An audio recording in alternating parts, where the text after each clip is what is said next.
मी युरोपमध्ये हिंडलो. युरोपमध्ये मागं मी हिंडत असताना एकदा इंग्लंडमध्ये होतो. मार्लबरो म्हणजे चर्चिल, विन्स्टन चर्चिल ब्रिटिश पंतप्रधान. ते युद्धाच्या वेळेला केवळ त्याच्या स्वतःच्या ताकदीवर त्यांनी त्या देशाला वाचवलं सगळं. आणि मी आपलं गमतीनं त्या आमच्या मित्राला तिथं म्हटलं, काय रे बाबा, तो विन्स्टन चर्चिल एवढा तुमचा मोठा माणूस झाला, नंतर ट्रॅफल्गर स्क्वेअरमध्ये विन्स्टन चर्चिलचा पुतळा नाही, असं कसं म्हणे? तर आमच्या पुण्यात शिवाजी महाराजांचे 7 पुतळे आहेत आश्वर. पण प्रकाश कोणाच्याही डोक्यात पडत नाही अजून. त्यातनं काही शिकलेत का लोक? 7 पुतळे केलेत, पण शिकलेत का काही? काही नाही. आज बाबासाहेबांच्या 17 आवृत्त्या निघाल्या शिवचरित्राच्या. ते म्हणाले, निनादराव हे काय विरोधाभास आहे? माझ्या आवृत्त्या खपत आहेत, भाषणाला लोक येत आहेत, गर्दी आहे. आपण काय करमणूक म्हणून करतो का भाषण? सगळं कशासाठी आपण भाषण करतो? आणि तर 7 पुतळे म्हणाले आश्वारोड. परवा इंडियामध्ये एक बसला अजून. काय शिकायचं लोकांनी? काही नाही. काय शिकलेलं? त्यांनी तर तुम्ही दिल्लीत काय चाललंय प्रकरण आता पाहताय ना तुम्ही. काय इथेही होत आहेत महाराष्ट्रात अशी आहे. एकदा शिवाजीराजांनी 15व्या वर्षी उदाहरण घालून दिले ना की बदअमल झाला आणि त्याचा गुन्हा साबित झाला तर हातपाय तोडायची शिक्षा त्यांनी 15व्या वर्षी दिलेली होती. त्यांच्या महाराष्ट्रात ह्या होऊ शकतात आता ही परिस्थिती. बाबासाहेब म्हणाले असं आहे. मी ते या माणसाला विचारलं, का रे तुमच्याकडे काय नाही पुतळे बितळे? चर्चिलचा पुतळा का नाही? तो टाळत होता. शेवटी तो चिडला. तो नंतर म्हणाला, mister Bedekar, Churchill is in our blood. Churchill आमच्या रक्तात आहे म्हणाला. आम्हाला हे असले देखावे तुमच्यासारखे उभे करायची गरज नाही म्हणाल. कारण आम्ही ते बाळगतो. त्याचे गुण जे काय आहेत ते गुण आम्ही बाळगतो. चर्चिल हा सदैव आमच्या मनात असतो. मार्गारेट थॅचर आत्ता वारली, आयर्न लेडी म्हणायचे त्याला. एक थॅचरिझम या नावाचा एक नवीनच कॉन्सेप्ट मार्गारेट थॅचरच्या नावाने लोकांनी केलेला. ती ज्या वेळेला आली राज्यावर, ती म्हणाली, माझी ड्युटी आहे ही फक्त गव्हर्न करायची, टू रन दी गव्हर्नमेंट, ही माझी ड्युटी आहे. इंडस्ट्रियलिस्ट काय करतात काय नाही, कोणाशी कोलॅबरेशन करतात वगैरे काय नाही. त्यांना ज्या फॅसिलिटीज पाहिजे असतील त्या फॅसिलिटीज मी देईन. त्यांना धंदा करू दे, मी सरकार चालवेन. इकडं धंद्यात लुडबुड करणार नाही, त्यांच्याकडनं मी पैसे घेणार नाही. इंग्रज इथं होते 150 वर्ष. इंग्रजांच्याकडनं काय शिकलो आम्ही? सकाळ संध्याकाळ दारू पिणे हे शिकलो. त्याकडे चहा पिणे, सकाळी उठलं की चहा लागतोच आम्हाला. हे इंग्रजांच्या सवयी सगळ्या. डिसिप्लिन कोणी शिकलं का होतं त्यात? शिस्त कोणी शिकलं का? का सगळाच बेशिस्त कारभार सगळा ऐकून का? जे शिकायला पाहिजे ते आपण शिकत नाही. जे शिकायला नको तेवढेच गुण आपण फक्त हे घेतो. हे सगळं जे असतं ना, हे ते डोंगरावर गेल्यावर तो वारा विसरायला लावतो सगळ्याला. आणि मग तो इतिहास आपल्याला आठवायला लागतो. मला आठवतं आहे, बाळ कोल्हटकर होते आपल्याकडे. बाळ कोल्हटकरांनी किती नाटकं सुंदर लिहिली आहे की जंत्री काढावी लागेल. 15-20 नाटकं आहेत त्यांनी. बाळ कोल्हटकरांनी कुठंतरी एकदा भूषणाचं काव्य वाचलं आणि ते काव्य वाचल्यावर बाळ कोल्हटकर वेडे झाले. पुढे त्यांनी त्याच्यावर एक नाटक लिहिलं बाळ कोल्हटकरांनी. ते नाटक आहे, त्याचं नाव आहे शिवराय कवी भूषण. आणि त्या नाटकात तो जो भूषण नावाचा कवी, शिवाजीराजा आग्र्याहून निसटल्याच्या नंतर इतके लोक आले इथं, त्याच्यात हा भूषणही आला. रायगडावर राहिले आणि रायगडावर राहून त्यांनी एका काव्यशास्त्रावरच्या ग्रंथाची निर्मिती केली. आणि त्यांनी शिवाजी महाराजांच्यावर छंद रचले सगळे. हे वेगळंच आहे सगळं प्रकरणच. भूषण नावाचं प्रकरणच वेगळं आहे. त्यांनी गणेशाची प्रार्थना केली आहे, देवीची प्रार्थना केली आहे. शिवाजीराजांना विजय दे विजय दे असं कायम म्हणतोय तो. जय जयंती, जय आदिशक्ती, जय काली कपर्दिनी, जय मधुकैठव छलनी देवी, जय महिष विमर्दिनी, जय चमुंड, जय चंडमुंड भंडासुर खंडिनी, जय सुरक्त, जय रक्त बीज बिड्डाल भिहंडिनी, जय जय निसुंग सुंभद्दलनी फनी भूषण, जय जय भननी, सरजा समर्थ शिवराज कहे, देहि विजय दे जगजननी, देहि विजय दे जगजननी, देहि विजय दे जगजननी. भूषणाचं काव्य म्हणायला जिभेला वळण लावावं लागतं. साधं सुद्धा काम नाही आहे. ती मी एक छंद म्हणून दाखवतो. शिवाजीराजे सुरत लुटतायत ना, त्याच्याबद्दलचा तो छंद आहे. त्या छंदाचं नाव आहे अमृतध्वनी घनाक्षरी कवित्त मनहरण, असं ते वृत्त आहे खरं तर. दिल्लीय दलन दबाई के शिवसरजा निरसंक, लूट लियो सूरती शहर बंकक करी अति डंक, बंकक करी अति डंकक करी अति संकट कुलिखल सोचचकित भरोच्चल्य विमोच्च खजल तठ्ठठाई मन कठ्ठट्ट कसो रठ्ठठिल्य सद्दत दिसेसी भद्दत दबी भाई रद्दत दिल्य. बघा म्हणतोय का कोणी? अवघड आहे, त्याला अर्थ आहे. आणि सोचचकित सुरतेचे लोक विचार करून चकित झाले. भरूच्चल्य भडोचकडं पळायला लागले. विमोच्च खजल अश्रुपात करत रडत रडत असेल, हा बाबा आलाच कुठनं एकदम सुरतेवर म्हणून लागले. त्याला अर्थ आहे सगळ्या. त्यामुळं ते काव्य जे आहे भूषणाचं, ते ऐकलं की अशी एक मोहिनी पडते तुमच्यावर. तो तुमच्या अंतःकरणाचा ठाव घेतो. तसा या बाळ कोल्हटकरांच्या अंतःकरणाचा ठाव त्या भूषणाने घेतला. मग त्यांनी ते नाटक लिहिलं. त्याच्यात भूषणाच्या काही छंदांचा त्यांनी मराठी पद्यानुवाद केला. आपल्याकडे पद्यानुवाद केलेत काही लोकांनी. रागो काटे यांच्या पुस्तकात त्यांनी काही दिलेत. किंवा दुर्गा प्रसाद आसाराम तिवारी म्हणून आपल्याकडे यांनी संग्राम गीतं लिहिली मराठ्यांची. आणि जळगावलाच होते काव्य रत्नावलीकार फडणीस. त्यांनी भूषणाचा एक छंद म्हणतो, तुम्हाला सगळ्यांना माहिती येतो. इंद्रगिमी जंब पर बाळव स्वंब पर रावण सदंब पर रघुकुल राज है, पौन बारी बाह पर संबुरति नाह पर जो सहस बाह पर राम द्विजराज है, दावा द्रुमदंड पर चीतामृग झुंड पर भूषण वितुंड पर जयसेन्द्र राज है, तेज तिमी अंश पर कन्नजमी कंस पर त्यो लेक्ष पंस पर शेर शिवराज है, शेर शिव. त्याचा अनुवाद त्यांनी असा केला होता दुवा तिवाऱ्यांनी. जृंभावरी इंद्र लंकापतीच्या वरी की जसा जानकीचा पती, मेघावरी वायू कामावरी की महादेव ज्याची तपाची रती, दुःशासनाच्या वरी भीम किंवा कन्हैया जसा दुष्ट कंसावरी, हा भोसले भूप गाझी शिवाजी तसा भूतली म्लेच्छ वंशावरी, असं त्यांनी करतो. आणि गंमत म्हणजे बाळा कोल्हटकरांनी त्यांनी जो अनुवाद केलेला आहे तो अनुवाद मी सांगतो आणि मग मी थांबतो. आज फार छान केला आहे त्यांनी. कल्पनाचं एक विलक्षण मांडले. आणि त्यांनी ती जी पुस्तक आहे ना, त्या पुस्तकात एक प्रस्तावना लिहिली आहे. त्या प्रस्तावनेत बाळा कोल्हटकरांनी असं म्हटलंय की ह्या काव्याची ओळख मला ग. दी. माडगुळकरांनी करून दिली म्हणून. आता माडगुळकरांनी जर का भूषणाच्या काव्याचा अनुवाद केला असता तर तो किती सरस झाला असता. आणि एक वेगळं शिवायन गीत रामायणासारखं गीत शिवायन फार सुंदर माडगुळकरांनी केलं असतं. पण ते काही झालं नाही. पण रायगडावर काही तलाव आहेत पिण्याच्या पाण्याचे. मी एकूण हिशोब काढला. साधा आम्ही आपले गेल्यावर एक हिशोब करतो, काय किती पाणी राहत असेल याच्यात. रायगडवर जे तलाव आहेत त्या सगळ्यातलं जर का पाणीचं नुसतं मोजायचं म्हटलं तर 12 कोटी लिटर पाणी रायगडावर आत्ता सोय पाण्याची. कल्पना करा तुम्ही काय. किल्ल्यावर 3000 फुटावर ही परिस्थिती वरती. तिकडं कित्येक किल्ल्यांवरच्या टाक्यातलं पाणी खाली लोकांनी आणलेलं आहे.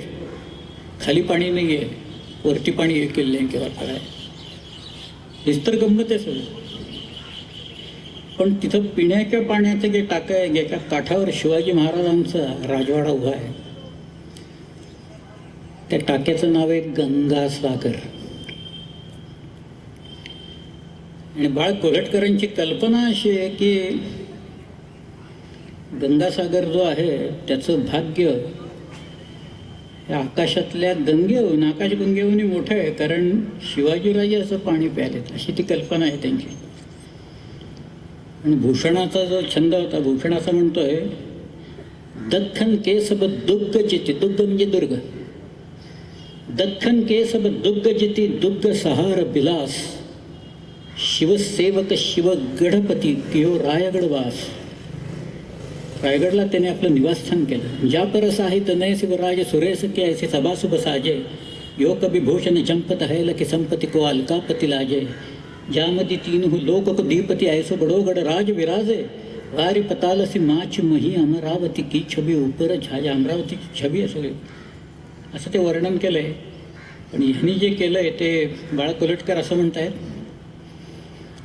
जटा बांधुनी नटली धरणी, जटा बांधुनी नटली धरणी विशाल पलाश वृक्षांच्या, लता तरुंना बिलगुनी डुलती नाच चालतो छायेचा.